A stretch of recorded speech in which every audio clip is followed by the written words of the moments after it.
Bonjour à tous, nous sommes très heureux de vous accueillir pour cette nouvelle conversation dans le cadre du sommet de septembre.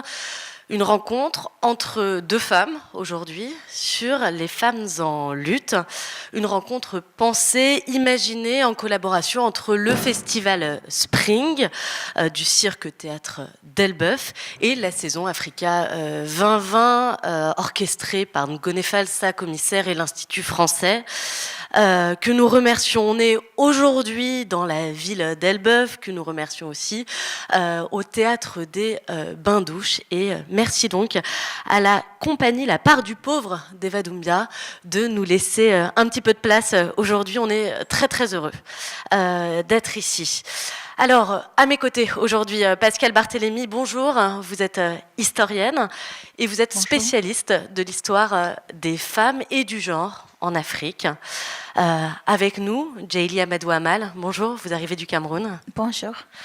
Vous arrivez donc du Cameroun. Vous êtes romancière et votre dernier roman, a priori, n'a pas échappé à grand monde, puisqu'il a eu le prix Goncourt des lycéens 2020. Il s'appelle Les Impatientes. Et c'est avec vos mots que je voulais débuter cette rencontre aujourd'hui.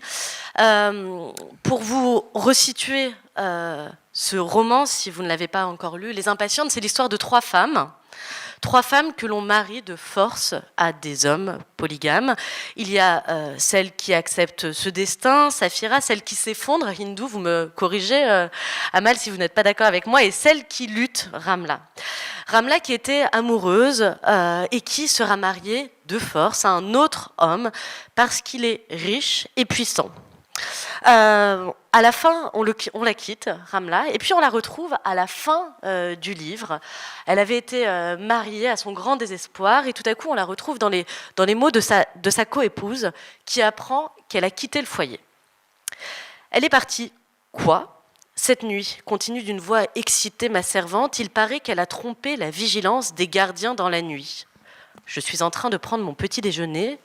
C'était mon défendé et j'ai passé une nuit presque blanche. Médusée, je regarde la jeune fille, n'arrivant pas à croire à cette nouvelle qui marque la fin de mon obsession. Mon cœur s'emballe. Elle s'est enfuie dans la nuit, laissant toutes ses affaires, continue la jeune fille. On dit qu'elle a aussi laissé une lettre à Aladji.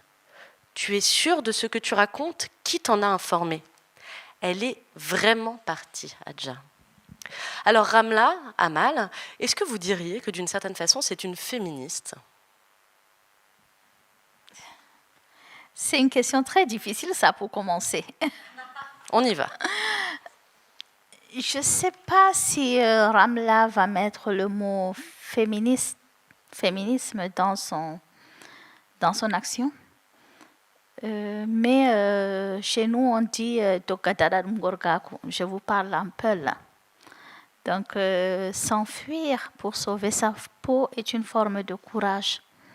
Donc, Ramla s'enfuit pour se trouver, pour réaliser ses rêves, pour pour trouver sa voie, tout simplement. Donc, pour moi, être féministe, c'est aussi être dans l'action. C'est décider d'avoir et de revendiquer sa place de femme. Pour Ramla, ça se fait tout naturellement, mais je ne pense pas vraiment que je mettrai ce mot pour la décrire pour le moment.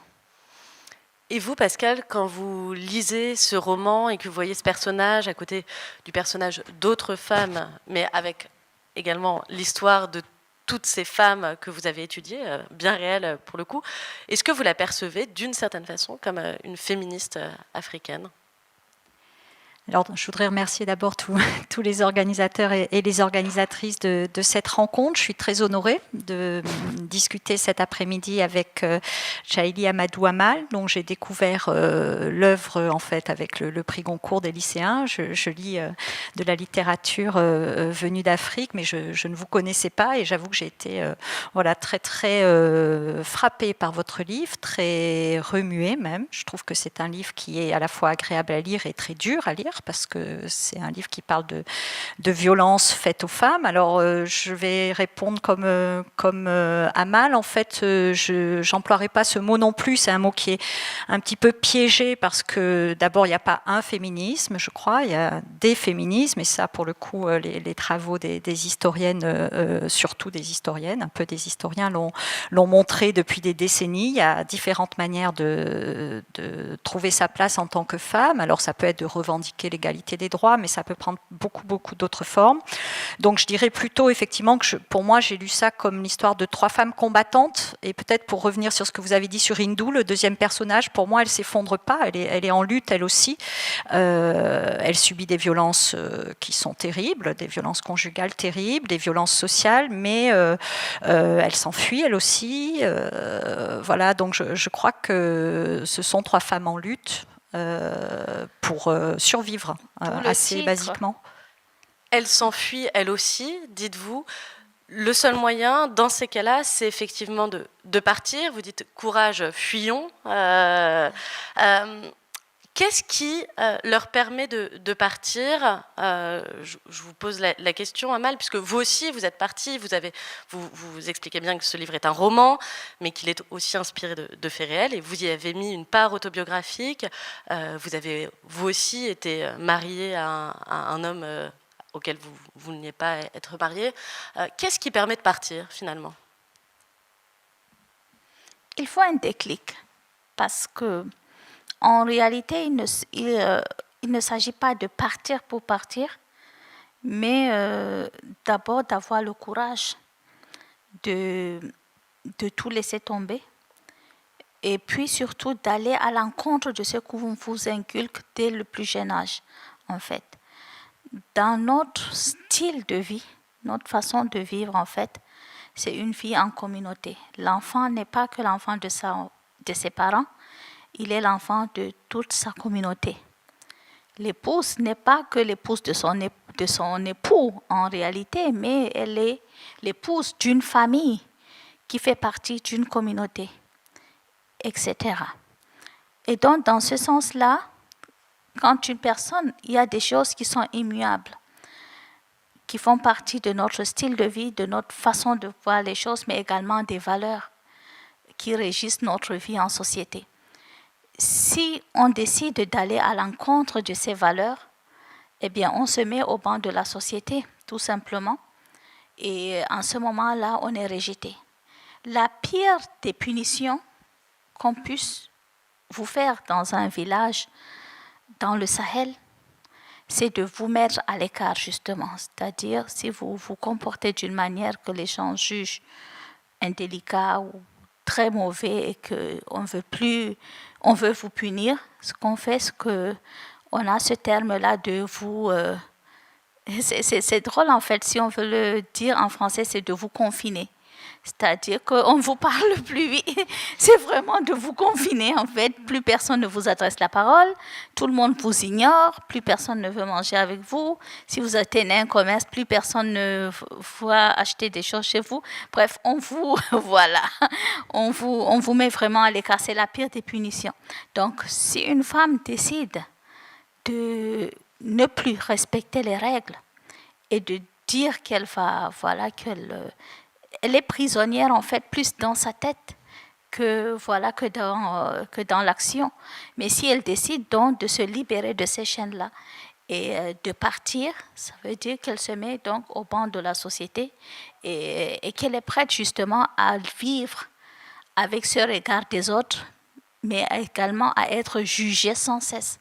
Et c'est ça qui est le plus difficile, en fait, accepter d'être jugé, accepter d'être rejeté, accepter qu'on vous dise que vous avez tort, que vous êtes une mauvaise fille, que vous êtes une mauvaise épouse, mais pire, que vous êtes une mauvaise mère, en fait. Donc la fuite n'est pas si aisée que ça, et il faut vraiment avoir beaucoup de courage pour pouvoir décider de franchir le pas. Vous dites le déclic, c'est quoi le déclic? Ça dépend. Je pense que ça dépend de tout un chacun. Vous savez, des femmes arrivent à se trouver aussi d'une autre manière. Ça ne passe pas que par la fuite non plus.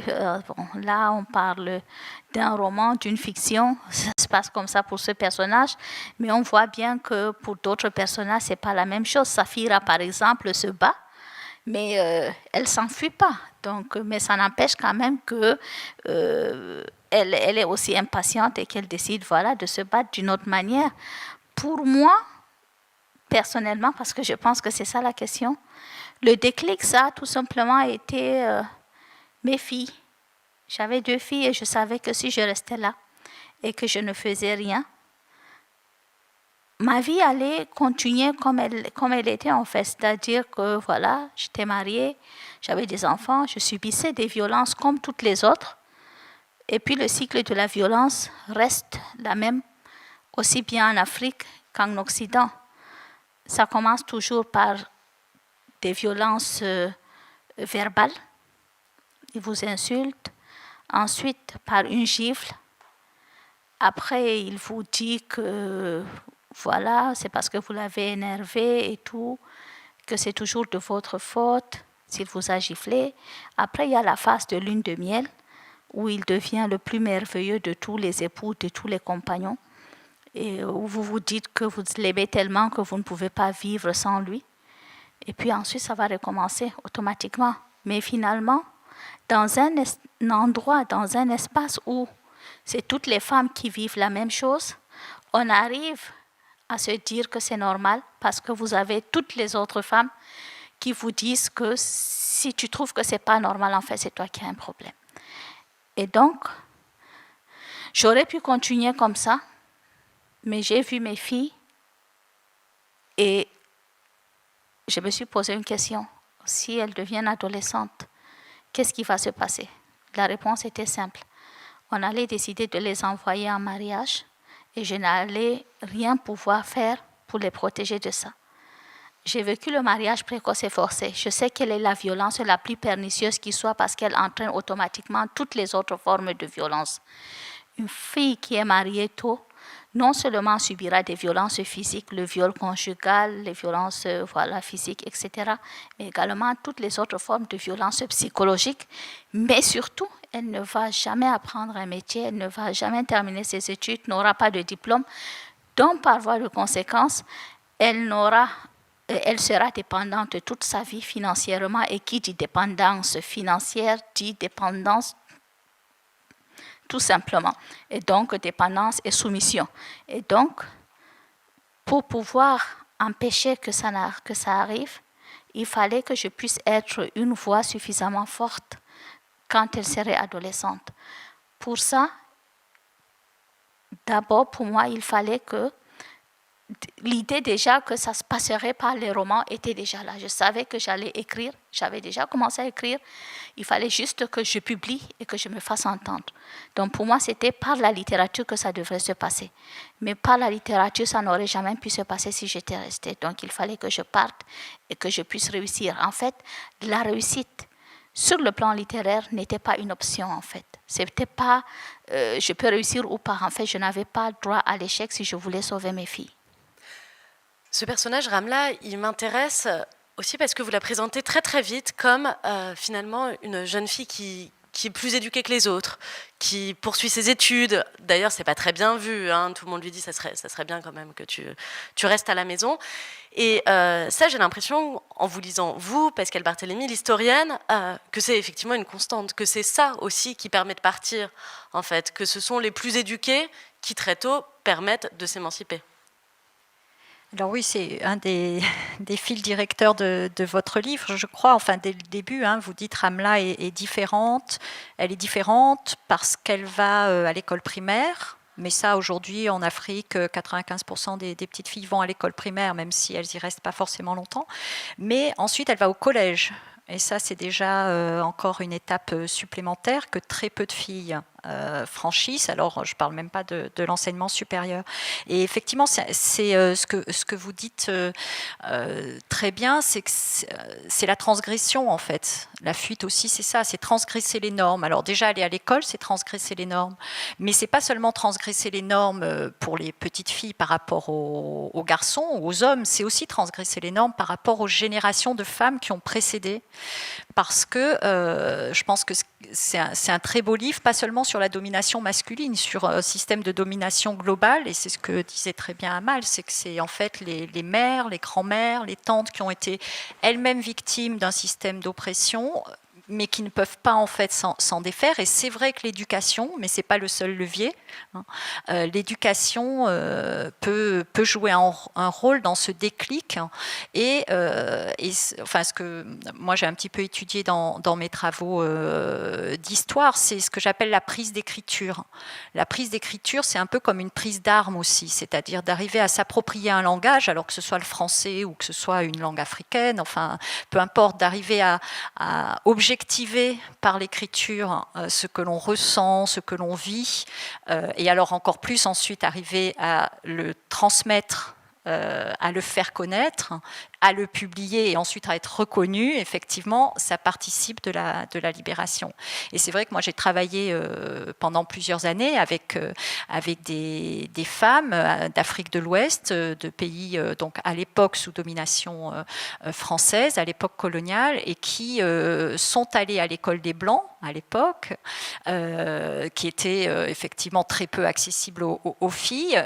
C'est une toute petite génération de femmes qui sont devenues sages-femmes et institutrices entre les années 1920 et les années 1960. Vous parlez d'1 millier de femmes à peu près, oui. En fait, celle auxquelles je me suis intéressée, que du coup, je suis allée rencontrer dans 5 pays d'Afrique de l'Ouest pour faire des entretiens. C'était des dames qui avaient un certain âge à l'époque. Elles étaient, oui, j'en ai recensé 990 très exactement, qui avaient eu un diplôme de sage-femme ou d'institutrice, voilà, entre les années 1920 et les années 1960. 1000 femmes à l'échelle, à l'époque, l'Afrique occidentale française, ça représentait entre 14 et 20 millions d'habitants, donc autant vous dire, c'est une minorité de minorités, hein, c'était une femme sur des milliers, mais elles ont incarné à leur époque, donc dans les années 40, 50, 60, cette transgression avec les critiques que Amal évoque, de femmes occidentalisées, prétentieuses, ne voulant pas se marier ou se mariant trop tard par rapport à leurs camarades de la même génération. Et donc, les colibés, à l'époque, pour les critiquer, on les appelait les demoiselles frigidaires. Alors j'avais pensé à ce titre pour le livre et puis j'ai trouvé que c'était un titre qui était tellement dépréciatif que finalement, en parlant avec elle, j'ai renoncé. C'était plus vendeur que africaine et diplômée à l'époque coloniale, mais j'ai renoncé à ce titre. Mais demoiselle frigidaire, ça voulait dire, il y avait bien sûr une connotation sexuelle, frigide, voilà, inapte au mariage, à l'épanouissement conjugal, mais c'était aussi un renvoi au départ à leur goût du luxe, soi-disant, parce que comme elles étaient allées à l'école, comme elles avaient un diplôme, comme elles étaient indépendantes financièrement, les garçons de leur temps disaient qu'elles revendiquaient d'avoir de l'électroménager. On est dans l'Afrique des années 50, donc voilà. Donc elles étaient stigmatisées de plein de manières et un certain nombre d'entre elles ont pris la plume aussi pour écrire et ont écrit. Oui, bien sûr, on va en reparler de ces femmes. Justement, vous dites 1 millier sur 14 à 20 millions d'habitants, c'est-à-dire à peu près rien. Mais qu'en même temps, elles occupaient des fonctions qui faisait qu'elles avaient une grande influence. La sage-femme, elle parle à beaucoup de femmes. L'institutrice, elle forme les générations suivantes. Est-ce que ça reste aujourd'hui encore, par exemple, du côté de Maroua, au Cameroun, là d'où vous venez, des femmes, des figures de femmes référentes, comme ça, qui, même si elles ne sont pas nombreuses, eh bien, leur parole va compter plus que celle de l'autre? Bien sûr qu'elles vont avoir, quelque part une place, même si elles vont tout de même être toujours critiquées et tout. Donc, dans la société, en fait, la femme est reconnue d'abord en tant qu'épouse et mère. Dans le cas où ces femmes qui travaillent et qui ont des postes et tout sont des épouses et des mères, ça passe beaucoup mieux que si elle décide de ne pas se marier du tout et de faire ce qu'elle a envie de faire, évidemment. Donc, je pense que le problème n'a pas tellement évolué au fil des ans. Et puis, je peux même aller plus loin.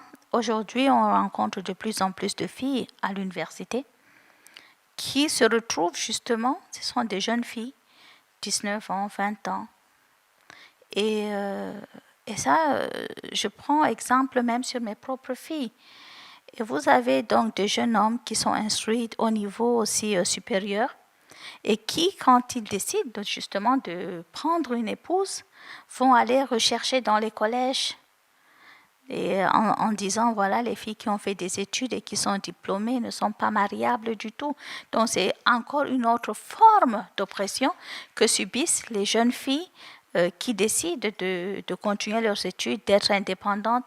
Donc plus elle va occuper des hautes fonctions, plus elle sera critiquée et cataloguée et qu'elle va subir une énorme pression sociale. Et c'est quand même pathétique de voir une fille de 20 ans, de 21 ans et qui vous dit peut-être que je rencontrerai jamais personne, peut-être que j'aurais dû accepter tout de suite quand j'étais au collège quelqu'un et tout ça parce que justement c'est un poids sur elle. Pas mariable parce que trop indépendante. Elle sera trop indépendante puisqu'elle sera trop diplômée. Parce qu'on pourrait imaginer que ça pourrait susciter de l'admiration aussi. Il y a une sorte d'admiration, bien sûr, parce qu'elle elle va avoir ses diplômes, elle pourra occuper des grands postes et tout ça, mais en même Gagner temps, de l'argent. Voilà, en même temps, voilà. J'ai vu ça. Je vais donner un exemple, même tout bête. J'ai un ami de la famille qui était très très content du succès du roman, du voyage que je fais et tout ça, et qui me le disait, voilà, on est tellement fiers, et il va même plus loin, tu es ministrable même et tout.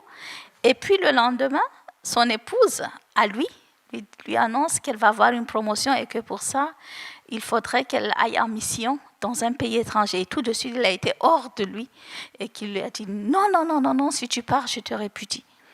Et donc, mon époux l'approche et lui dit, mais est-ce que tu te rends compte de la contradiction de ton discours? La veille, en fait, tu étais en train de féliciter mon épouse en disant tu étais fière et tout, que voilà, elle voyage, son roman a du succès et tout ça, que c'était tellement bien, mais tu es prêt à empêcher ta propre épouse d'évoluer. Et en fait, c'est ce qui est en train de se passer. Les femmes peuvent travailler tant qu'elles ne gagnent pas autant que les hommes, tant qu'elles ne gravissent pas les échelons. Les filles peuvent étudier tant qu'elles ne font pas de très, très hautes études, qu'elles n'aient pas de très, très grands diplômes, etc. Et donc, il y a toujours cette pression-là. Et c'est ça, en fait, qui continue et qu'il faudrait justement arrêter d'une manière ou d'une autre. Tant qu'elle respecte certaines normes, vous le racontez bien, Pascal Barthélémy, dès le début du XXe siècle, effectivement, ces femmes qui tout à coup s'émancipent, parce que quand elles ont leur diplôme, elles sont aussi nommées, souvent très loin de chez elles. Donc, de cette façon-là, elles partent, elles aussi. Il y a quelque chose qui reste, malgré tout, c'est qu'elles se marient, et souvent, elles continuent à se marier à des hommes polygames. Cette norme-là, elle n'évolue pas tellement, même chez ces femmes qui sont, d'une certaine façon, très en avance à ce moment-là. Oui, alors il y a beaucoup de choses dans votre question, parce que les femmes dont on parle, donc ce sont de jeunes filles qui viennent déjà de plusieurs pays de la sous-région d'Afrique de l'Ouest, donc du Bénin à l'époque qui s'appelait le Dahomey, du Sénégal, de Côte d'Ivoire. Donc le fait qu'elles réussissent déjà le concours de ces écoles qui vont les faire former, donc l'école de médecine au métier de sage-femme et l'école d'institutrice, l'école normale au métier d'institutrice, c'est déjà effectivement, comme vous dites, une première étape. Elles vont partir quand elles viennent du Togo ou du Bénin d'aujourd'hui, partir à Dakar pour faire ses études, c'est déjà une coupure avec la famille. C'était mal vu d'ailleurs. Amel nous dit, c'est pas forcément très bien vu. C'était mal vu déjà à l'époque. Ah oui, c'était effectivement très mal vu. Alors après, elles viennent de milieux, donc j'ai fait un peu une étude de leur milieu d'origine. Elles viennent de milieux qui sont déjà ouverts, c'est-à-dire que si elles ont réussi à commencer des études et à passer un concours comme ça, c'est parce que leurs parents et surtout leur père à l'époque est favorable à l'éducation des filles, beaucoup plus que les mères qui souvent préfèrent que leurs filles restent à la maison, les aident au foyer, etc. Donc elles viennent de milieux déjà ouverts, mais autour, la grande famille dont parle Amal, autour, on n'est pas du tout favorable à ce genre de démarche, d'autant plus que c'est quand même l'école coloniale. On n'est pas dans un rapport, c'est pas les pays indépendants, c'est pas du tout le même système. Donc elles transgressent effectivement un petit peu les normes à ce moment-là. Et puis quand elles ont fini leurs études, donc elles passent 3 ou 4 ans en internat dans des institutions gérées par les Blancs, par les Français, où elles sont éduquées, formées, enfin on pourra y revenir si vous voulez, mais avec une formation très particulière. Et puis elles obtiennent un diplôme et là elles sont réaffectées Mais à l'époque, elles sont réaffectées, ça peut ne pas être dans leur pays d'origine, c'est-à-dire elles sont affectées à l'échelle de ce qui s'appelait l'Afrique occidentale française. Donc une Sénégalaise pouvait être affectée au Mali, voilà, une Malienne pouvait être affectée en Guinée, et donc effectivement là c'était un deuxième déracinement, et celle qui raconte ça très bien, c'est Awa Keïta, qui est une des premières sages-femmes originaires du Mali, qui s'appelait à l'époque le Soudan français, et qui obtient son diplôme de sage-femme en 1931, et qui est affectée alors dans son pays d'origine, mais elle vient de Bamako, elle est née à Bamako, et elle est affectée à Gao, au nord du Mali. Et là, elle raconte dans ses mémoires qu'elle a publiées en 1975 chez Présence africaine qu'elle est la seule jeune fille émancipée, hein, elle emploie le mot, de Gao, et qu'elle provoque ce que vous disiez, Amal, c'est-à-dire à la fois beaucoup d'admiration. Elle dit tous les jeunes gens de la ville, un peu éduqués, etc., voulaient être en ma compagnie, et en même temps beaucoup de réticence et de critique. Elle finit par se marier à un médecin malien, donc elle forme ce couple, sage-femme-médecin qui est très répandu à l'époque, mais elle divorce 4 ans plus tard. Et après, elle a une carrière qui est une carrière de femme célibataire, parce qu'elle refuse la polygamie, mais c'est vraiment un cas exceptionnel, et une carrière politique, parce qu'en fait, elle s'engage dans un parti anticolonial. Oui, on va revenir effectivement sur le fait que souvent ces femmes, après, entrent en politique. Mais ouais. Ces parcours-là, je ne sais pas si vous les connaissez, si ce sont des femmes qui peuvent être des modèles encore aujourd'hui, par exemple Awa Keïta, mais Mariam Abba par exemple, enfin, d'autres femmes comme ça. Est-ce que c'est des choses qui résonnent en vous, Amal, ces parcours-là de femmes qui se retrouvent, qui finalement s'émancipent parce qu'elles vont ailleurs, en fait, parce qu'elles sont éduquées et qu'elles vont ailleurs? Ça dépend, en fait, ça dépend. Je ne sais pas si on peut... Moi, je ne vais pas juger comme ça. Les époques aussi sont différentes. Aujourd'hui, on voit évidemment de plus en plus de femmes qui entrent en politique, qui sont éduquées, qui font des études, qui décident de choisir les métiers, etc. Donc, voilà, il n'y a pas de... Pourquoi est-ce que finalement le colon décide d'envoyer certaines femmes faire des études, et des études longues, et travailler? L'idée, c'est quoi? C'est d'essayer de trouver de la main-d'œuvre, en fait, parce qu'il y a besoin d'infirmières, de sages-femmes, etc. Ou bien c'est d'essayer aussi d'en faire d'une certaine façon des cerveaux français, avec un mode de pensée français appris, des choses apprises à l'école française. Quelle est la volonté à l'origine quand on forme ces femmes? Alors, il y avait plusieurs objectifs que vous avez un peu évoqués. Donc, un des premiers objectifs, c'est ce qu'à l'époque on trouve dans les textes, dans les textes produits par l'administration française. Ils veulent réduire ce qu'ils appellent le divorce intellectuel entre les époux. C'est-à-dire qu'ils ont formé des garçons à l'école. Ils en ont fait des employés administratifs, des instituteurs, des médecins, et ils se rendent compte qu'en fait, ces jeunes gens diplômés ne trouvent pas d'épouses qui soient, entre guillemets, à leur niveau d'études. Et donc, il y a l'idée de former des couples comme ça de jeunes gens diplômés qui, effectivement, seraient acquis à la cause française. Sauf qu'après, ça se retourne contre le colonisateur, parce que ces gens-là vont, au contraire, contester la domination. Mais donc, il y a cette volonté-là. Et puis, il y a aussi l'idée que par les femmes, on va effectivement éduquer beaucoup plus de monde que par les hommes. Et donc, en formant des sages-femmes et en formant des institutrices, des enseignantes, on se dit qu'elles vont avoir justement une influence. Alors, les sages-femmes, en répandant un certain nombre de normes nouvelles en matière d'accouchement, de maternité, de puériculture, etc. Et les institutrices par, évidemment, les enseignements qu'elles donneront à leurs élèves dans les classes. Et donc, il y a cette idée que les femmes vont être des courroies de transmission, effectivement d'un certain nombre de connaissances, d'habitudes, de valeurs qui sont issues de la culture française. Donc il y a les deux en fait. Mais alors c'est pas du tout pour les émanciper en tant qu'individus. C'est-à-dire qu'il n'y a aucun moment un projet qui serait un projet féministe pour le coup, absolument pas derrière l'éducation de ces jeunes filles. Mais ces jeunes filles sont très peu connues. Hein. Vous demandiez à Amal si c'était pouvaient être des modèles, mais ça peut pas être des modèles parce que personne ne les connaît. Awa Keïta, voilà, maintenant elle est un peu plus connue depuis quelques années, mais elles ont été oubliées. Elles ont été oubliées. Mais dans la question de pourquoi est-ce qu'on part et qu'est-ce qui crée ce fameux déclic dont vous nous parliez, Amal, il peut y avoir la question des modèles, c'est-à-dire de femmes qui, avant nous, ont fait la même trajectoire, ont fait le même chemin. Ça peut aider aussi à créer un déclic. En fait, je ne comprends pas votre question. C'est vrai ? Ça, oui. Dans mon contexte, en fait, je n'arrive pas à comprendre la question. Vous étiez la première, finalement, à faire cet acte-là, à faire ce choix-là. Quel choix ? De partir de chez vous ? Non, je ne suis pas la première à faire ce choix. Je suis juste la première à décider... Dans votre environnement, hein, je veux dire. Non, je ne suis pas la première à non seulement à décider de partir, mais à décider de refuser de me conformer. Il y en a plusieurs autres, et même si elles ne s'affichent pas forcément. J'ai été juste la première à décider, dans ma société, à écrire un livre et à passer par la littérature pour faire prendre conscience aux uns et aux autres de la souffrance des femmes, puisque ça reste quand même un sujet tabou.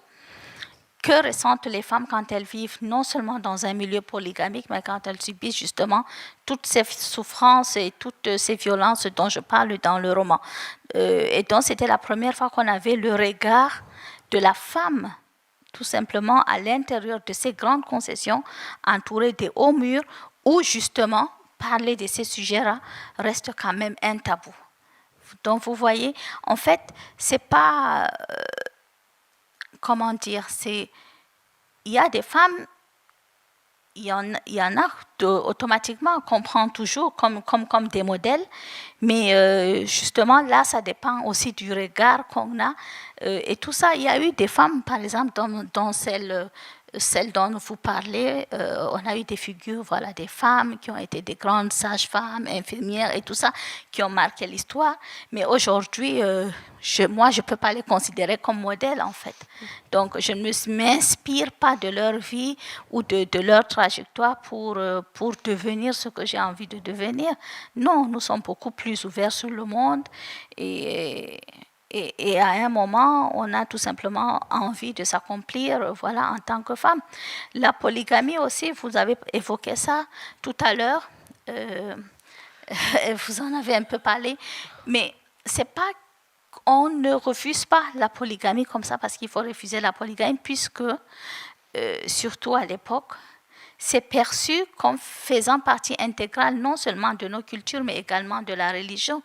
Donc, automatiquement, on peut dire je suis contre les cultures, mais c'est très rare qu'une femme ou qu'une personne puisse dire je suis contre la religion, en fait, ou je suis contre les préceptes de la religion. Ça, c'est un pas beaucoup plus difficile. Supplémentaire. Voilà, à franchir. Et c'est pour cela, justement, que même dans ces figures des femmes qui sont très évoluées et autres, quand elles décident quand même d'être dans un mariage, quelque part, ce n'est pas facile pour elles de dire non, par exemple, à la polygamie. Oui, c'est évidemment au centre de votre roman. Ça reste au centre des histoires des femmes que Pascal Barthélémy a étudiées. Et effectivement, on sent que dans cette cellule familiale, avec la question du mariage, de la polygamie, il y a peut-être un des derniers verrous, quoi. On peut aller travailler, c'est à peu près accepté. Enfin, vous nous disiez, Amal, dans une certaine mesure, si on ne gagne pas trop d'argent et qu'on n'est pas trop brillant. Et surtout, si il faut la permission de l'époux. Il faut la permission de l'époux. Vous êtes mise à travailler à quel moment ? Quand est-ce que vous avez réussi à être... Quand je suis partie. Auparavant, vous ne travailliez pas Non.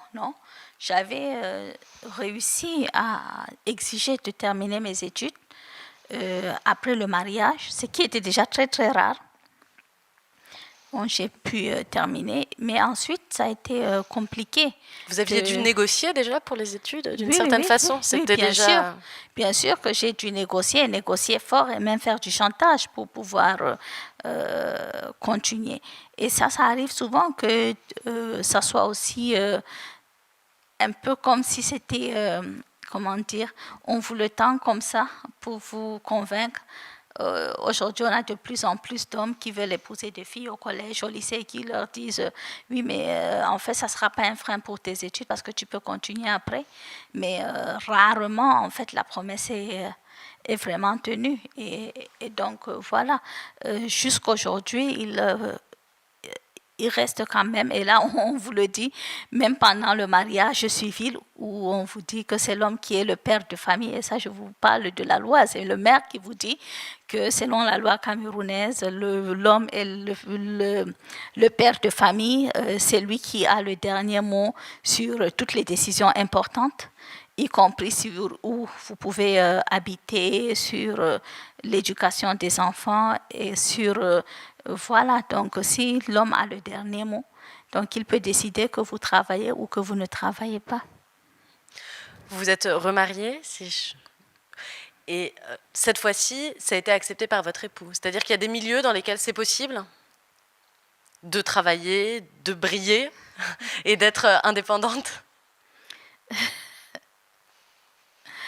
En fait, je ne sais pas comment expliquer. En fait, je n'arrive pas à trouver mes mots et je n'arrive pas à expliquer.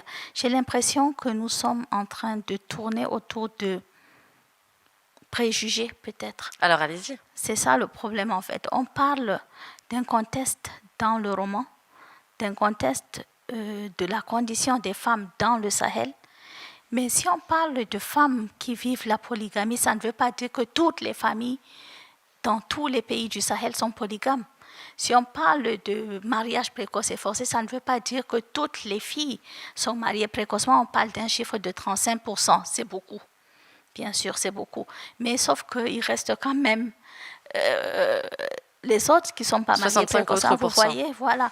Donc, le tout, c'est de ne pas aller justement sur ces préjugés-là. Il y a des problèmes, c'est sûr. Les femmes rencontrent beaucoup plus de difficultés. Les discriminations se trouvent à tous les niveaux.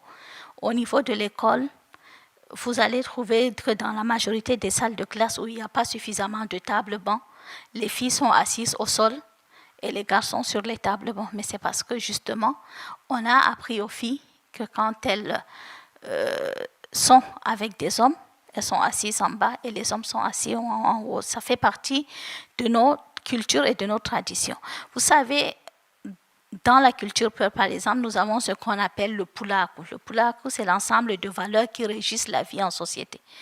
Mais là, pour les Peuls, on appelle ça le pulaku, mais cet ensemble de valeurs existe dans pratiquement toutes les sociétés africaines, plus ou moins, avec quelques différences, quelques nuances certes, mais ça existe quand même. Dans ce code de valeurs, eh bien, c'est tout simplement l'éducation, c'est tout simplement votre style de vie. Dans la culture Peul, c'est la patience, c'est la pudeur, c'est le sens de la dignité, c'est la honte d'avoir honte, etc. C'est même l'hypocrisie, parce que l'hypocrisie chez nous peut passer comme une valeur. On ne dit pas en face à une personne non, par exemple. Maintenant, c'est la même chose. Ici, on va vous apprendre à ne pas mettre les coudes sur la table, à ne pas, je ne sais pas, à vous voyer, etc. Donc, c'est l'ensemble de valeurs aussi qui régissent les sociétés occidentales. Donc, tout ça. Maintenant, aller à l'encontre de ces valeurs-là, c'est ce qui est très, très, très mal perçu, en fait.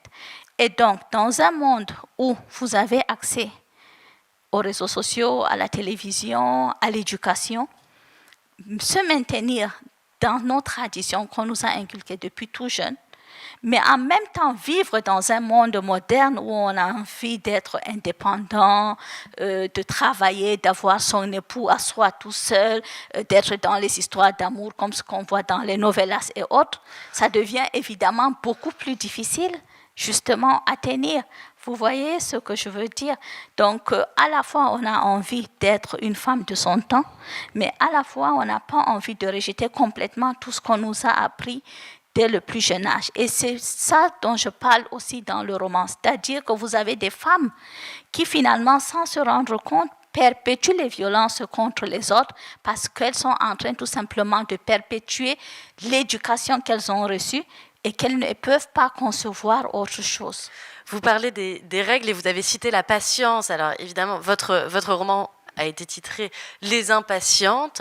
La patience, expliquez-vous, c'est aussi, enfin, je vous ai entendu l'expliquer, une forme de soumission aussi. C'est comme ça que vous le percevez dont la patience peut être perçue de deux manières. Donc, il y a la patience que moi je dirais positive, belle, et il y a l'autre patience qui crée des souffrances et qu'on devrait prendre avec beaucoup de nuances. Dans certaines cultures africaines, par exemple, peut-être que vous savez, quand vous êtes allé au Sénégal, Mali et autres, quand une maman met au monde une fille et que cet enfant, le bébé est en train de pleurer, si c'est une fille, on ne la prend pas tout de suite dans ses bras. On la laisse pleurer. Mais quand, par exemple, c'est des jumeaux et que le garçon pleure, on prend tout de suite le garçon. C'est parce qu'il faut apprendre la patience à la fille, déjà dès le biberon. Ça fait dès la naissance. Dès la naissance.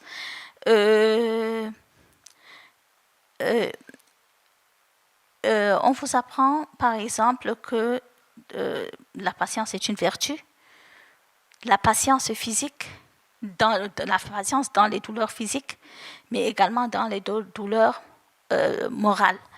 Donc, une femme ne doit pas pleurer quand elle est en train d'accoucher, par exemple. Donc, à un moment, si vous êtes enceinte, vous êtes plus stressé de ne pas pouvoir vous retenir de crier que d'accoucher. Oui, vous écrivez qu'il ne faut pas pleurer, il ne faut même pas se mordre les lèvres. Il ne faut rien faire du tout, il faut rester stoïque et faire comme si de rien n'était. Donc, c'est de la même manière. Donc, il y a cette patience pour les douleurs physiques, mais cette patience, elle va plus loin. Donc, mais quand, pendant le mariage, ici en Occident ou ailleurs, on vous dit félicitations, je vous souhaite tout le bonheur du monde, etc. Chez nous, on ne vous dit pas ça, on vous dit patience. Patience, ça veut dire pour la femme, accepte tout, soumets-toi pour le bonheur de tout le monde sauf le tien. Donc, ce qu'on donne comme injonction aux femmes, c'est tout simplement de se sacrifier pour les autres. Donc, une femme devrait se laisser frapper, elle devrait accepter de souffrir, elle devrait accepter d'être trompée si c'est pour bien élever ses enfants et pour rester avec elle et pour faire le bonheur de sa famille et pour faire le bonheur, pour garder l'honneur de la famille, pour élever les enfants, etc. Donc voilà. Mais à un moment, toutes les femmes ont envie de dire tout haut ce que tout le monde pense tout bas, mais qu'on ne peut justement pas dire à cause de ces valeurs qu'on nous a inculquées dès l'enfance. Je suis fatiguée d'être patiente. Des impatientes, donc, comme vos héroïnes du roman, comme les héroïnes du travail de Pascal Barthélémy. Effectivement, ces femmes qui, tout à coup, transgressent toutes ces normes que vous nous décrivez, Amal. J'en reviens, puisqu'on parle des femmes en lutte. Tout à l'heure, vous avez dit, oui, il y a une démarche, pour certaines d'entre elles, comme Awa Keïta, par exemple, féministe. Est-ce que c'est au tout début de cette conversation, c'était un terme que vous rejetiez pour parler de votre héroïne, Amal. Est-ce que c'est un terme qui, par exemple, vous, Amal, vous parle, que vous accoleriez, vous, Pascal, aux femmes dont vous avez étudié la trajectoire? Est-ce que vous estimez que ce terme, finalement très occidental, peut coller à certaines perceptions que vous avez, vous? Je ne dirais pas que le mot féminisme est un mot occidental, bien que, voilà, aujourd'hui, il y a ces connotations. Non, le féminisme, c'est tout simplement des femmes qui se battent pour le droit des autres femmes. Ce sont des femmes qui essayent de faire évoluer la condition des femmes chez elles. Donc, le féminisme n'est pas né en Occident. Contrairement à ce qu'on peut penser, il y a eu des grandes figures de femmes fortes, de femmes qu'on dirait féministes dans le monde aujourd'hui, Et voilà, Cléopâtre, par exemple, on peut dire que c'était une féministe et elle reste une africaine. C'est un exemple, hein, mais il y en a plein d'autres. Il y a eu des femmes poétesses, il y a eu des femmes guerrières, il y a eu des Amazones et tout ça.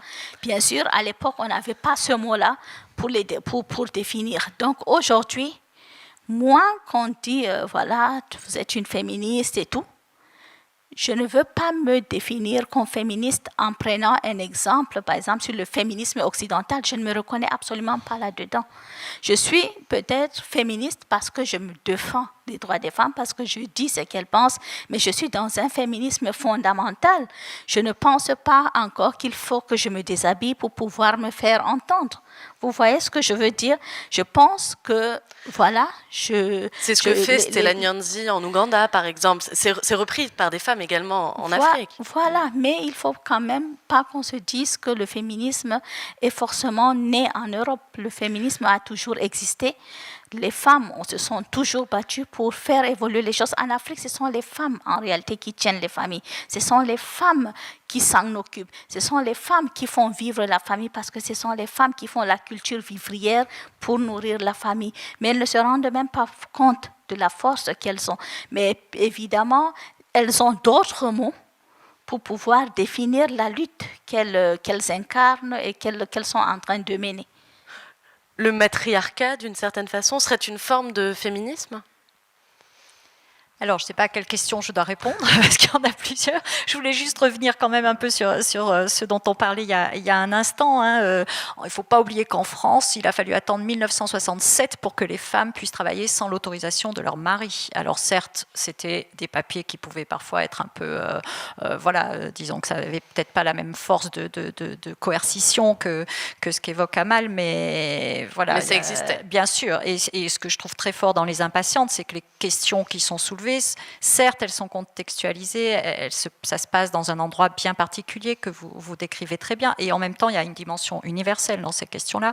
Le viol conjugal, c'est pas spécifique au Nord Cameroun, voilà, les femmes battues non plus, comme on le sait. Donc, je crois que voilà, il faut à la fois avoir conscience du caractère effectivement très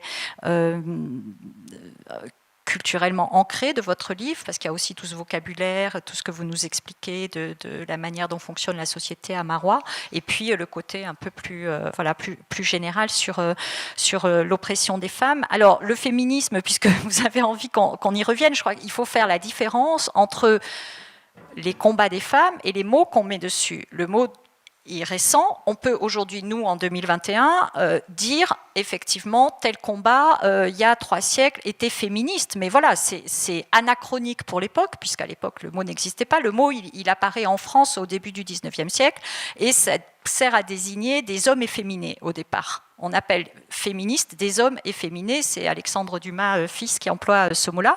Et ensuite, il est repris à la fin du 19e siècle, dans les années 1870, par Charles Fourier, encore un homme, qui cette fois qualifie de féministe les combats effectivement pour l'égalité, etc. Mais comme le dit Amal, le fait de combattre pour plus d'égalité entre les sexes, c'est pas une invention occidentale, ni le combat non, une réalité, mais l'utilisation du terme est rejetée par certains.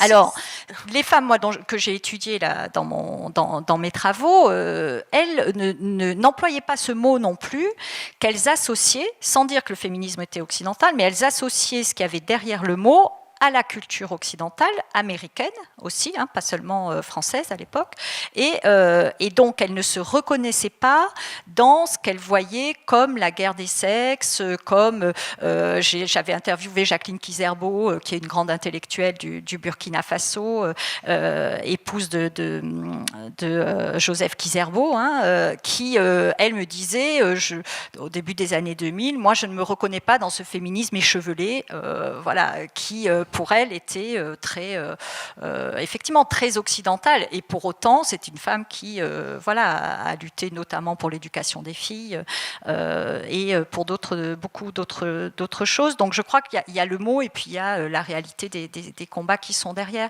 Donc c'est vrai que moi les femmes de la génération des années qui sont adultes dans les années 50, 60, elles ne se disent pas féministes, et aujourd'hui pourtant on peut les qualifier comme telles parce que elles ont effectivement mené tous ces combats.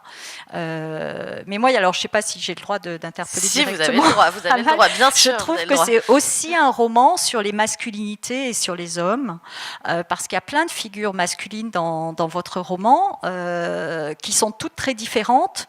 Et je trouve que c'est aussi un roman sur les rapports entre les générations, parce qu'en fait, parmi les hommes, alors il y a le père, effectivement, le père qui fait mal au cœur, hein, qui ne comprend pas sa fille et qui la violente.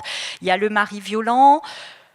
Il y a le mari de Ramla, qui est un homme qui est quand même plutôt gentil, enfin bon, voilà, qui certes... C'est pas le plus détestable. Il est plus âgé qu'elle, mais voilà, il prend une jeune épouse, mais au moins il n'est pas violent. Et puis il y a les frères qui sont plus jeunes, qui sont plutôt solidaires. Et puis il y a son amoureux du début, Ramla, qui est un jeune homme qui veut devenir ingénieur, qui est extrêmement ouvert. Enfin voilà, donc il y a aussi toutes ces figures, et je trouve que c'est très intéressant sur la société camerounaise, parce que ça dit, voilà, il n'y a pas un homme face à une femme, il y a des multiplicités d'attitudes qui sont liées à l'âge, qui sont liées à la position sociale, au métier qu'on fait, aux études, enfin plein de choses. Exactement. Et là, ça revient à ce que je disais. C'est on a d'une part des hommes qu'on a envie, voilà, en lisant tout le long du roman, puis on a d'autres qui sont bien et tout ça, et qui viennent, mais ils sont tous de la même famille.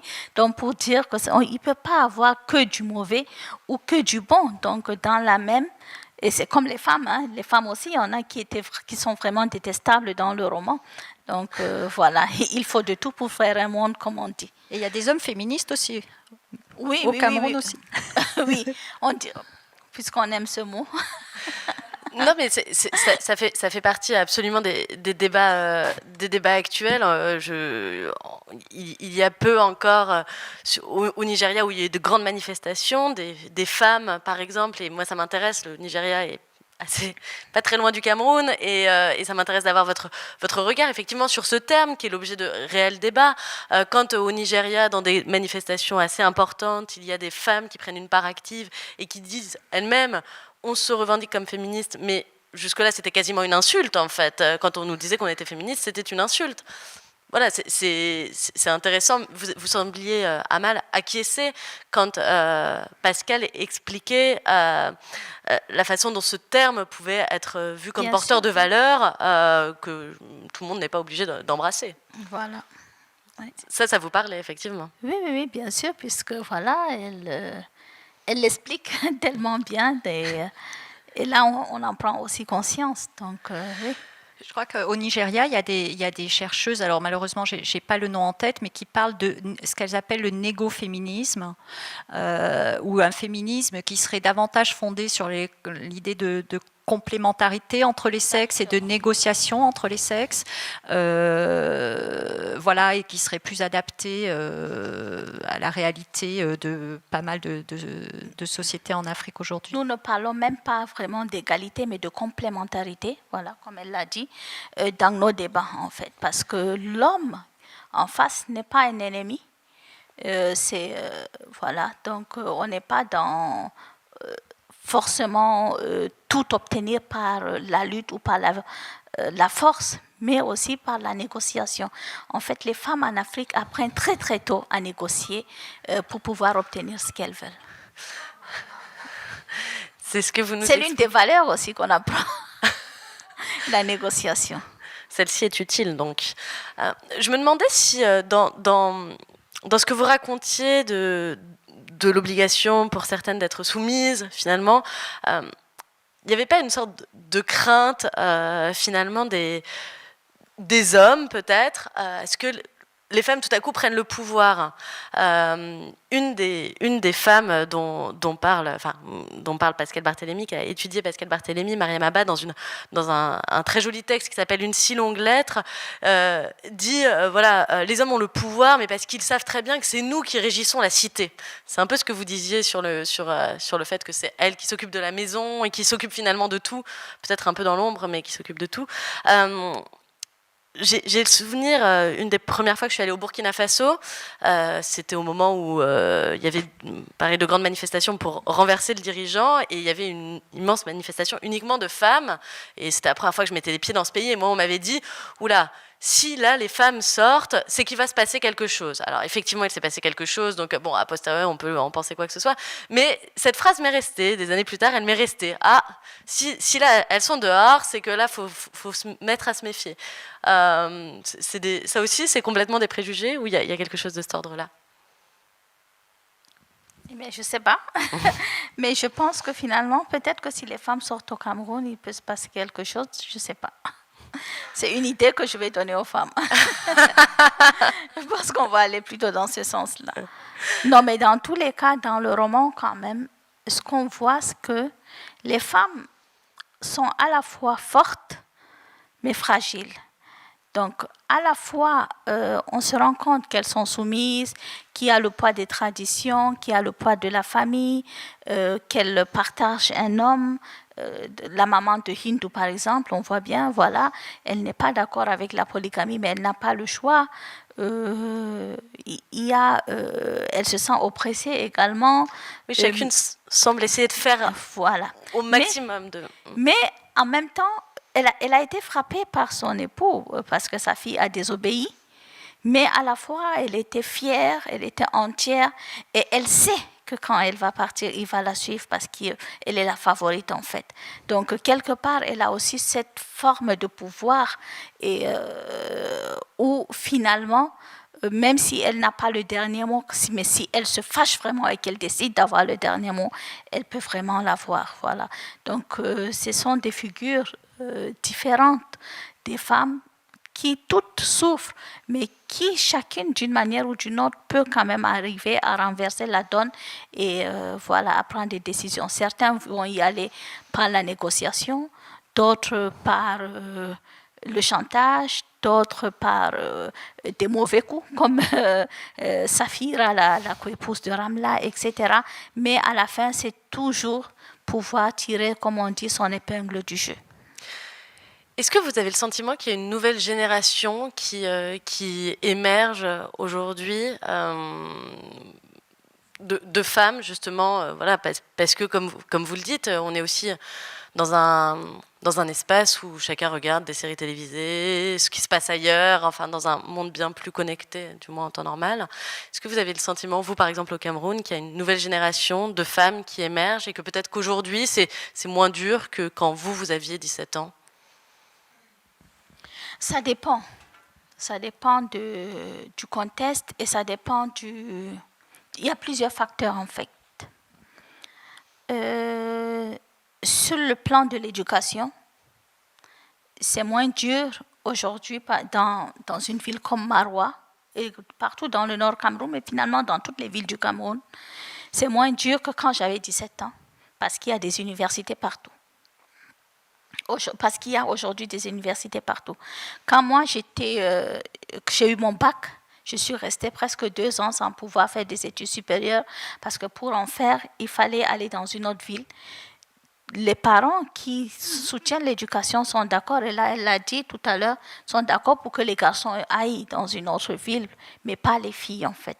Et ça reste valable encore aujourd'hui, parce que ça fait vraiment partie des traditions, des valeurs, etc., où on surprotège quelque part la fille, même si finalement on la protège mal. Voilà. Donc le fait qu'il y ait des universités à proximité fait en sorte que les filles qui vivent, du moins dans les villes, dans le milieu urbain, puissent continuer des études supérieures, puissent accéder à l'éducation et tout ça. Ça, ce sont des choses qui ont évolué. Bon, bien entendu, on a aussi beaucoup plus de modèles, on a plus de femmes qui travaillent, on a plus de femmes indépendantes financièrement, on a aussi pas mal, et ça, c'est ça qui nous rend aussi fiers, de femmes qui se sont lancées dans les affaires et qui réussissent dans les affaires finalement mieux que les hommes et qui sont devenues des grandes femmes d'affaires. Donc ça existe et c'est très, c'est plutôt bien perçu qu'une femme fasse du commerce. Donc là, ça, ce sont des choses positives qui ont évolué. Maintenant, il y a aussi d'autres choses, d'autres facteurs qui font aggraver la condition des femmes. Et ça, ces facteurs-là, finalement, ce sont des facteurs qui peuvent être changées, bien sûr, mais qui vont prendre du temps et qui ne dépendent pas d'une personne et tout ça. Le facteur climatique, par exemple. On ne se rend pas compte, mais en réalité, en Europe, on parle beaucoup de changement climatique, mais c'est l'Afrique en réalité qui en souffre le plus. Donc, quand on parle de changement climatique, c'est les femmes qui cherchent de l'eau dans le milieu rural, c'est les femmes qui nourrissent la famille. Donc, qui dit changement climatique dit précarité, dit aussi insécurité alimentaire, dit aussi, voilà, il y aura... il ne pleut pas, il pleut dans la zone du Sahel, il pleut normalement 3 mois sur 12. Et ce n'est que pendant la saison de pluie, évidemment, qu'on peut faire de l'agriculture. Donc, s'il ne pleut pas, on ne peut pas manger. Les femmes vont aller de plus en plus loin pour chercher de l'eau, etc. Les filles, évidemment, vont abandonner les études. Il y aura plus de filles qui vont être employées comme domestiques, il y aura plus d'exode rural. Tout le monde va déserter les villages pour aller en ville, essayer de travailler, etc. Donc, il y a ce changement climatique qui aggrave la condition des femmes. Il y a aussi la crise sécuritaire. La crise sécuritaire, évidemment, c'est aujourd'hui des incursions de Boko Haram et autres groupes terroristes qui aggravent la condition des femmes. On se rend bien compte que ce sont les femmes qui sont toujours enlevées, ou les jeunes filles qui sont employées non seulement comme esclaves sexuelles, mais également comme bombes humaines, kamikazes, et tout ça, c'est toujours les filles. Et puis, évidemment, ça génère aussi que les parents envoient les filles beaucoup plus tôt dans les mariages précoces, tout simplement parce qu'ils ont dans l'idée de les protéger, en fait. Pour qu'elles ne soient pas enlevées, il faut les marier le plus tôt possible. Il faut les enlever de l'école, les marier surtout à quelqu'un qui sera en ville et tout ça, pour qu'elles puissent être protégées. Donc ça, ce sont des choses qui aggravent. Aujourd'hui, on parle beaucoup de Covid, mais on ne se rend pas compte. En Afrique, il y a eu quand même 8 mois de fermeture d'école. Pendant ces 8 mois où les filles ne sont pas allées à l'école, la plupart ont été soit mariées, soit envoyées comme domestiques pour travailler comme domestiques dans les grandes villes. Ce qui fait donc qu'on s'est rendu compte à la rentrée que beaucoup de filles n'ont pas pu reprendre l'école, justement parce que, au moins quand elles sont dans un cadre où elles vont à l'école tous les jours, elles sont quelque part protégées et contre les mariages précoces et forcés, et contre les violences, et contre l'inceste, et contre voilà, le fait de subir ce qu'on appelle la traite des personnes, évidemment, puisqu'on les envoie en ville pour travailler et tout ça, elles ne reviennent jamais à l'école, elles n'apprennent jamais un métier, elles subissent toutes sortes d'abus, aussi bien sexuels, humains, etc. Donc voilà, c'est plusieurs facteurs en fait qui définissent ça. Mais on peut quand même dire que malgré les difficultés, la condition des femmes évolue quand même un tout petit peu. Même si, voilà, il reste quand même, comme je le disais tantôt, 35% des filles qui sont envoyées en mariage avant l'âge de 18 ans. Il y a encore beaucoup de mariages par le rap, c'est-à-dire des filles enlevées pour être mariées. Il y a encore beaucoup de déperditions scolaires. L'inscription des filles à l'école primaire n'est pas un problème. Au fur et à mesure qu'elles avancent, évidemment, quand on parle de déperdition scolaire, ça concerne beaucoup plus les filles que les garçons. Moi, je travaille beaucoup avec l'association que j'ai créée sur les sensibilisations dans les écoles, les collèges, les lycées, sur l'importance de l'éducation. Et on se rend compte que beaucoup de filles quittent l'école parce qu'elles sont harcelées par les professeurs aussi, ou par les élèves. Donc ça fait aussi partie des choses des facteurs qui aggravent justement la situation des filles.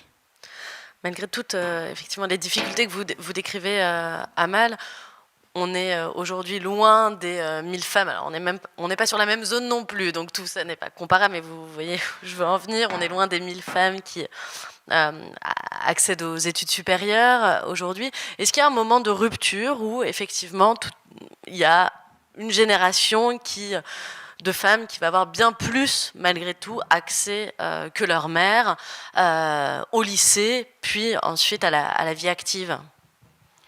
Alors non, il n'y a pas de rupture, il n'y a pas de révolution, on va dire, dans l'éducation des filles. Ça s'est fait de manière très, très progressive depuis les indépendances. Bon, pour l'Afrique occidentale française, au moment de l'indépendance de la plupart des pays de la sous-région Afrique de l'Ouest, en 1960, il y avait à peu près 3,5% des petites filles en âge d'aller à l'école qui allaient à l'école. Donc c'était voilà, extrêmement, extrêmement faible.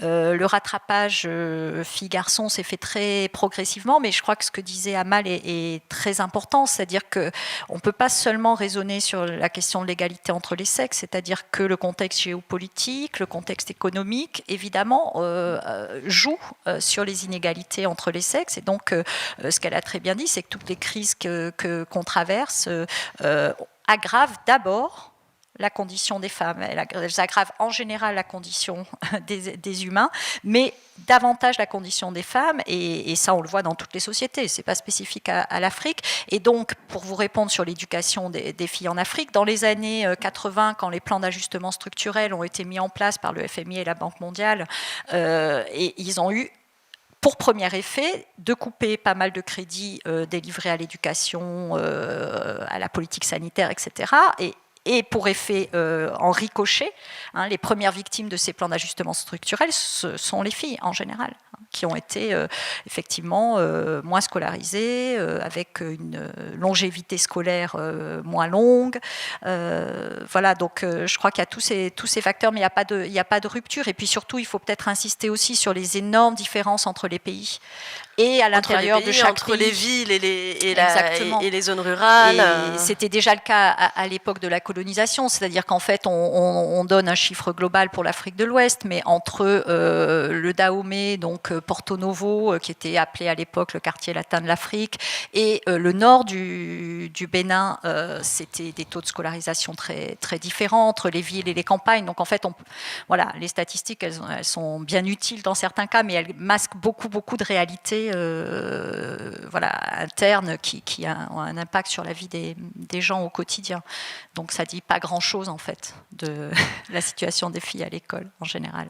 Mais depuis ces pionnières auxquelles vous vous êtes intéressés et qui, pour certaines d'entre elles, ont ensuite embrassé des carrières politiques, c'est-à-dire que cette émancipation originelle d'une certaine façon les a menées en fait à poursuivre un combat tout au long de leur vie et parfois à devenir députés, enfin à occuper des rôles vraiment de premier plan en termes politiques, ce qui n'est pas si fréquent ni en Afrique ni ailleurs aujourd'hui.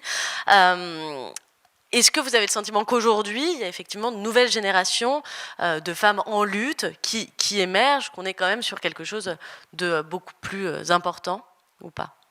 Alors, comme moi je suis historienne, je connais mal la situation d'aujourd'hui vraiment, pour vous en parler de manière précise. Bien sûr, quand même, de toute façon, il y a plein d'associations qui se sont créées dans plusieurs pays. Vous parlez du Nigeria, au Sénégal, je ne parle même pas de l'Afrique du Sud, etc. Donc bien sûr, avec de grandes différences entre les pays, là encore, mais oui, il y a les jeunes filles aujourd'hui en Afrique sont aussi des femmes en lutte. Celles que j'ai étudiées, ce sont des trajectoires. C'est pour ça que j'ai aimé dans le livre aussi le fait que ce soit 3 héroïnes. Ça m'a parlé. Je trouve que rentrer dans des questions par des histoires de vie, c'est toujours... des histoires très singulières, voilà, très singulières, qui racontent... qui disent des choses plus générales, mais celles que j'ai...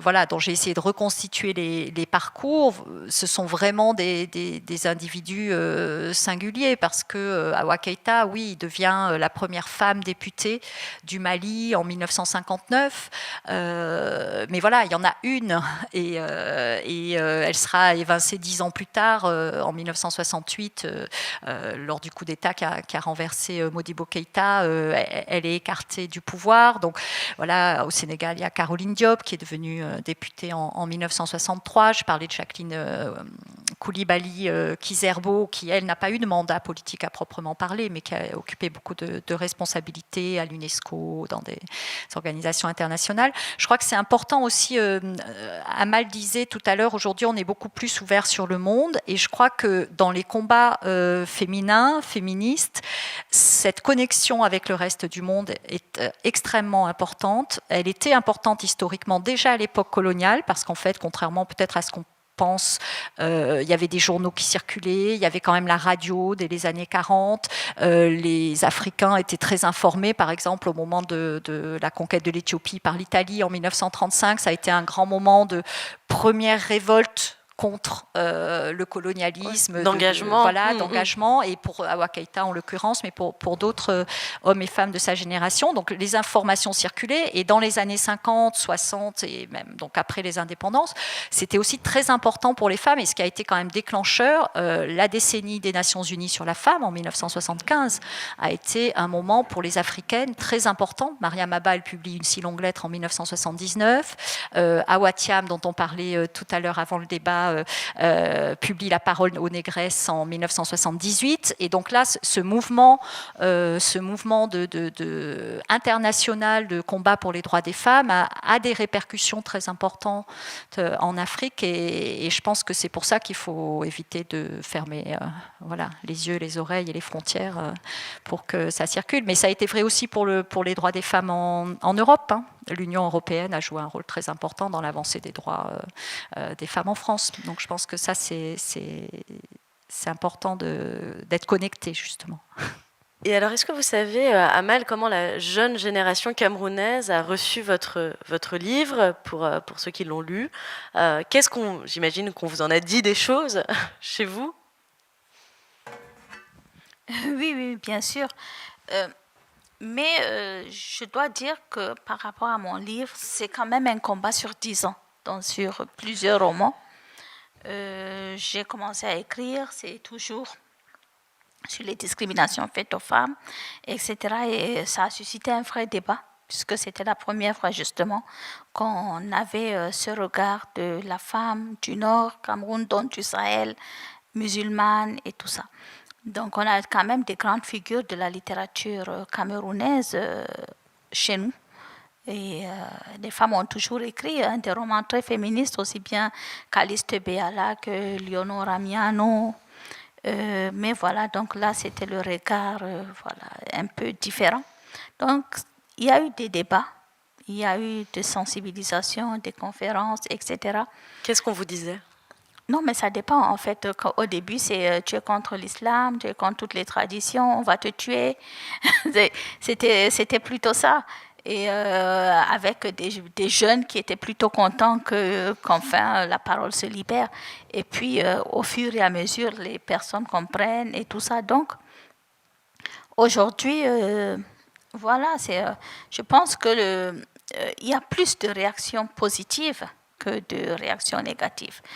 Et concernant l'islam, pour cela qu'Emmanuel et moi aussi, on était très, très contentes d'avoir... Emmanuel Colas, votre éditrice. Emmanuel Colas, d'avoir ce concours de l'Orient, ce choix concours de l'Orient, parce que c'est quand même 10 pays musulmans qui nous octroient ce prix. Et donc, du coup, le débat sur tu es contre l'islam n'existe plus. C'est une victoire de plus pour vous. C'est une victoire de plus pour moi. Et pour nous, de pouvoir dire non, en fait. Et finalement, dans le livre, c'est aussi ça, c'est de dire que le mariage précoce et forcé ou la polygamie ou toutes les autres formes de violence faites aux femmes en réalité ne sont pas liées à la religion et sont même interdites par la religion. Donc, si les femmes subissent ça dans un milieu musulman, ça veut dire qu'il y a une mauvaise interprétation des textes religieux. Et ça, c'est ce que je dis dans les conférences et autres que je donne. Donc, voilà, ça a le mérite de remettre les choses dans leur contexte et tout ça. Et évidemment, comme je le disais, ça n'empêche pas qu'il y ait quand même des attaques ou des choses négatives. Et ça, c'est toujours comme ça. On ne peut pas faire l'unanimité, mais au moins, on a beaucoup de réactions positives. On a beaucoup de jeunes qui sont très contents et beaucoup de femmes. Et surtout, on se rend compte aussi finalement avec ce prix Goncourt, ce que voilà, on a eu quelque part, c'était le Goncourt de l'Afrique en fait. Donc, on s'est rendu compte immédiatement dès la première sélection que finalement c'est toute l'Afrique qui était là, qui était debout. Sur vos épaules. Voilà, parce que justement, j'étais une femme africaine vivant sur le continent africain, travaillant à partir de l'Afrique. Et donc, du coup, c'est quand même de l'espoir pour tous ces jeunes qui se lancent dans la littérature et qui peuvent se dire, oui, on peut rester chez nous, mais quand même, voilà, se faire travailler à partir de chez nous, mais se faire quand même connaître à l'international, gagner des prix, etc. Donc, pour répondre à la question, parce que je me suis beaucoup éloignée, oui, on a beaucoup de messages positifs des jeunes, des femmes, des hommes aussi. Beaucoup d'attaques des femmes aussi, puisqu'on a dit que ce sont les femmes généralement qui perpétuent les violences. Et vous dites beaucoup qu'il n'y a pas énormément de solidarité d'ailleurs. Voilà, malheureusement. Mais vous encouragez les femmes qui viennent vous voir. Je vous parlais des modèles tout à l'heure, vous aviez l'air de me dire, bah, moi les modèles, bon, mais vous pensez que vous faites figure maintenant de modèle pour un certain nombre de jeunes femmes. J'imagine que vous en croisez lors de rencontres. Bon, je pense quand même que le fait que, je peux dire oui, sans fausse modestie, hein, que oui, pour les jeunes filles surtout, je peux quelque part être un modèle parce que le message qu'elles vont entendre, c'est « je suis comme vous, je viens du même milieu que vous, si j'ai réussi à m'en sortir, vous pouvez également ». Donc ça, c'est ce que je leur dis dans les collèges, dans les lycées et autres. Donc voilà, il y a des moyens, il y a des possibilités et c'est très important aussi de pouvoir s'identifier, de pouvoir voilà, s'inspirer d'autres personnes qui ont fait des choses et qui peuvent voilà, vous conduire. Donc, il y a des jeunes qui aimeraient se lancer dans l'écriture, qui m'écrivent pas mal, mais il y a également tout simplement des filles et, qui écoutent, qui lisent beaucoup et surtout qui me posent des questions du genre comment se prémunir contre le mariage précoce et forcé, contre les autres formes de violence. Et c'est sur ça surtout que se base mon travail dans la société civile. Vous parlez beaucoup de l'écriture, de l'importance que ça a eu pour vous, Amal. Et effectivement, les textes de femmes et les textes sur les femmes ne sont pas si importants que ça. Ici, en France, vous êtes assez peu d'historiens. Pascal Barthélémy a travaillé sur justement l'histoire des femmes, de ces femmes en Afrique. Ça reste une zone grise, selon vous ? Alors, les choses ont bougé quand même depuis quelques années, mais effectivement, si on reste dans le domaine de l'histoire à proprement parler, en France, hein, parce qu'évidemment à l'échelle internationale c'est très différent. Oui, chez les anglo-saxons, ce sont des objets d'étude depuis bien plus longtemps. Oui. Depuis les années 70, il y a énormément de travaux. Donc bon, si on reste dans le cadre français, effectivement, voilà, on est peut-être 5 ou 6 aujourd'hui en poste à l'université, voilà, à travailler, mais là aussi il y a la relève qui arrive. Et il y a de nouvelles jeunes chercheurs qui sont très brillantes, qui s'intéressent à ces questions, donc qui comblent les vides. Mais c'est vrai que c'est les connaissances que l'on a aujourd'hui sur l'histoire des femmes en Afrique, alors je parle en plus que de l'époque contemporaine, 19e, 20e siècle, elles sont très inégales en fonction des pays, en fait.